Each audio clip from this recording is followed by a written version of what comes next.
Imagine a combat mission. No fresh air, no light, no room to even turn around. Your only weapons are a small pistol and a knife, one flashlight, and a length of rope tied to your ankle, so that if you get shot, your comrades on the surface can drag your corpse back out. Ahead of you, absolute darkness.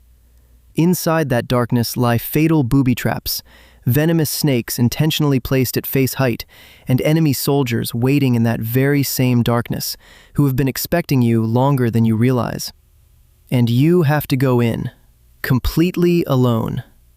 This is not fiction. This is not a training scenario. This was a real-world assignment given by the United States military to a select group of its soldiers in Vietnam, those whose frames were small enough to fit.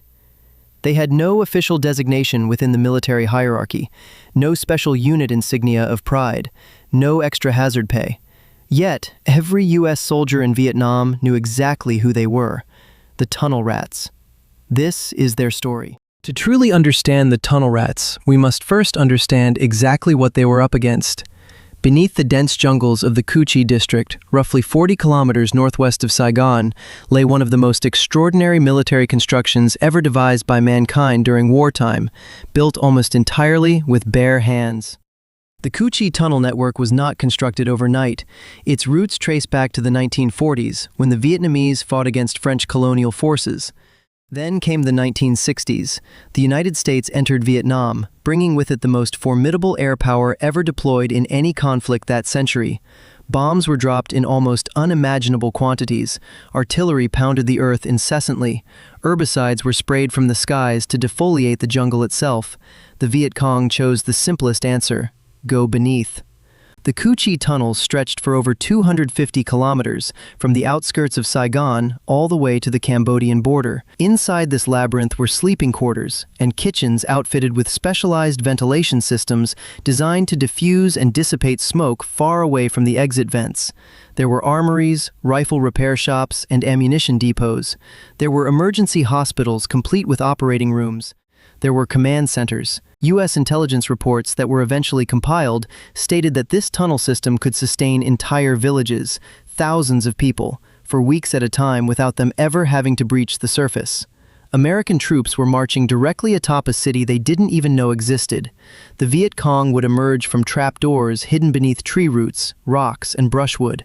They would strike, and within a matter of seconds, they vanished right back into the earth.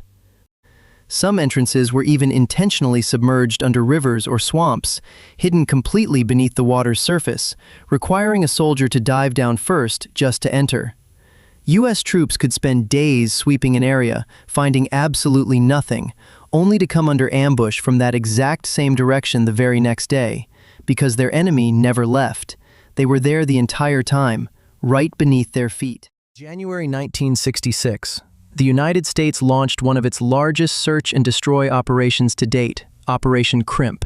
8,000 American and Australian troops were deployed into the Cu Chi district, preceded by large-scale B-52 carpet bombing intended to obliterate any Viet Cong infrastructure beneath the jungle floor. Then, the ground forces moved in, and found next to no one. The Viet Cong had been waiting underground, entirely unscathed by the bombardment, and they were ready. The U.S. forces immediately sensed that something was deeply wrong. They were taking fire from directions that defied all logic, from behind positions they had already secured, and from angles where no enemy was supposed to be. And then, the phantom enemy vanished. The discovery that changed everything. Australian forces operating alongside the U.S. were the first to grasp the true scale of the problem. They stumbled upon tiny, hidden trapdoors in the dirt, and began to realize that the entire ground they were traversing might very well be the roof of a subterranean network. The Australian commander, Lieutenant Colonel Sandy McGregor, started sending his smallest soldiers down into those holes to investigate. He called them the tunnel ferrets. An American journalist covering the operation heard the term during a press briefing. Unfamiliar with what a ferret was, he instead recorded them as tunnel rats, and the name stuck forever.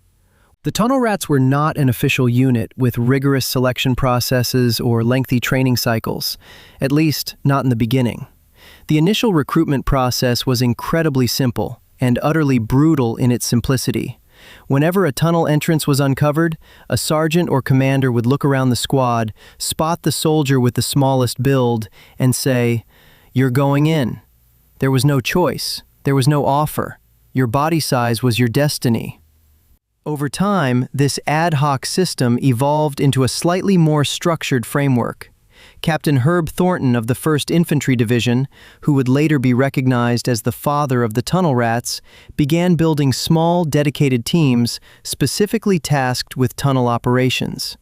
These teams consisted of 8 men, all volunteers, because Thornton firmly believed that a man forced into that darkness would make poor, fatal decisions. Equipment: next to nothing. This is what a tunnel rat carried into his operation. A .38 or .45 caliber pistol, never a rifle, as rifles were far too long to maneuver in the tight quarters. A small right-angle flashlight that could be held in the same hand as the pistol, leaving the other hand free to feel the dirt ahead. There were no radios, no body armor, no helmets. Even the flashlight was rarely left on, because a beam of light in a pitch-black tunnel made the carrier a perfect target for anyone waiting just around the bend. And one final item: a rope. A length of rope tied to the tunnel rat's ankle or waist by his buddy on the surface. 1 tug meant stop. 2 tugs, retreat. No response after a 3rd tug, start pulling. When that rope was pulled, and what emerged was a corpse rather than a living soul, it was an outcome that had been coldly calculated from the very beginning. The temperature inside the Cu-Chi tunnels could easily soar to 38 degrees Celsius, far hotter than the already sweltering jungle above. For American soldiers completely unaccustomed to the tropical climate, it felt like crawling into a sealed oven. The stench, decomposing corpses, human waste, stagnant water that had pooled for months, cooking smoke absorbed into the dirt walls. Veterans recall that the smell never truly left them, even after decades, sometimes bleeding back into their dreams.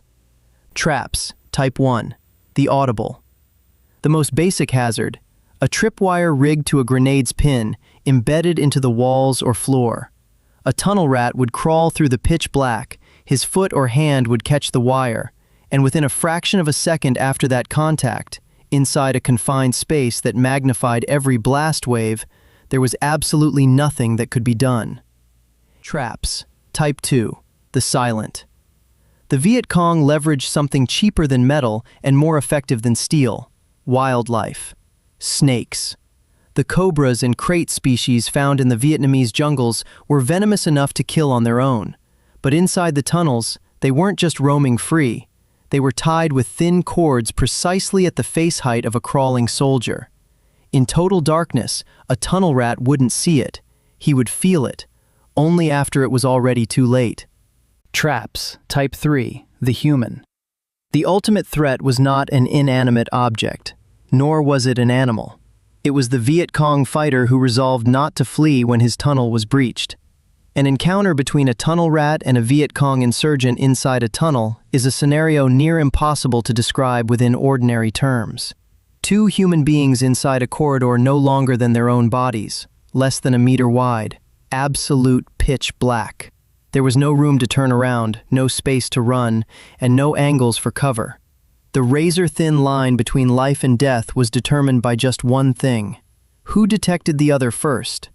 January 1967. 1 year after Operation Crimp exposed the staggering scale of the tunnel problem, General Westmoreland launched Operation Cedar Falls, the largest ground assault the United States had ever conducted in Vietnam up to that point. 30,000 troops, hundreds of helicopters, tanks, and heavy artillery. The target, the Iron Triangle, a tri-border region north of Saigon long suspected to be the beating heart of Viet Cong operations.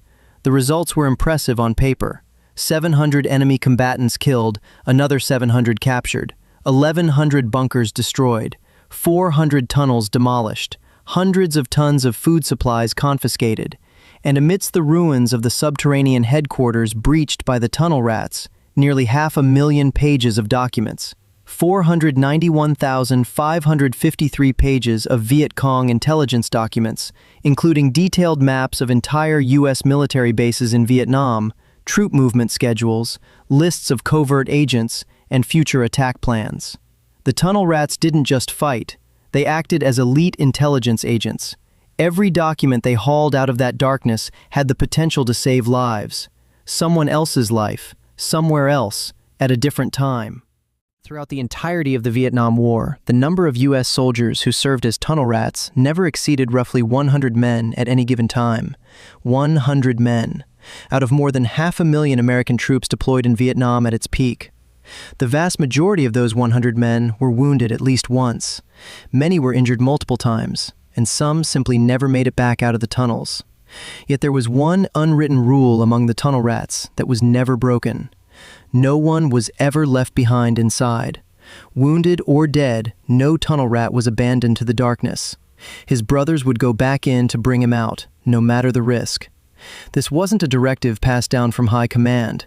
It was born from within that tiny, tight-knit brotherhood itself, out of a bond forged when men shared a specific kind of terror that could never be explained to anyone who hadn't lived it. The Vietnam War ended in April 1975 with the fall of Saigon, though U.S. forces had already withdrawn by 1973. The Tunnel Rats program effectively concluded even earlier, when massive B-52 bombing campaigns in the early 1970s finally obliterated the largest remaining portions of the network. Yet, it wasn't because the tunnels were truly conquered. Rather, it was because the war itself ground to an end that left no one with a clean victory. Over 58,000 American soldiers perished in the Vietnam War. The Tunnel Rats accounted for a disproportionate percentage of that toll, though no official statistics exist to separate them from the rest.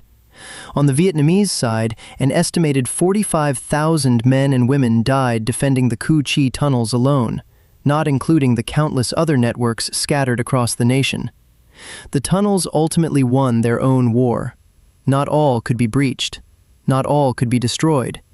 And the men who entered them, from both sides, carried a burden that could never be left behind in Vietnam when the war finally came to an end.